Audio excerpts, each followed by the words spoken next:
আমরা একসময় পীর সাহেব চরমনাইদের এলেমের গভীরতা সম্পর্কে জানতাম না, ভাবতাম যে লুঙ্গি পরে আঞ্চলিক ভাষায় কথা বলে, কি জানেন। কিন্তু এখন তাদের কাছাকাছি এসে দেখলাম যে না, তারা আমাদের দেশের অনেক রাষ্ট্রবিজ্ঞানীদেরকে পড়াতে পারে। তাদের মেধা, যোগ্যতা, তাদের মননশীলতা উঁচু মাপের। কিন্তু তারা লুঙ্গি পরেন, আঞ্চলিক ভাষায় কথা বলেন, এটা তাদের সিম্পলিসিটি। জনগণের জন্য কাজ করেন বা জনগণের সাথে যে তারা মিশে থাকেন তার প্রমাণ।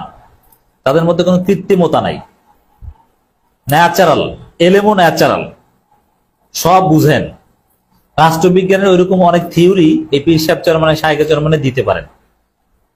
তাদের বক্তব্যটা যদি আপনি মহাব্বতের সাথে তাদের প্রতি ইতিবাচক ধারণা নিয়ে বিশ্লেষণ করেন, তাহলে বুঝবেন যারা কোটটাই করে ফটর ফটর ইংরেজি বলে আর এই লুঙ্গি পরা হুজুর, তাদের বক্তব্য আরো বেশি হাই ওয়েটেড।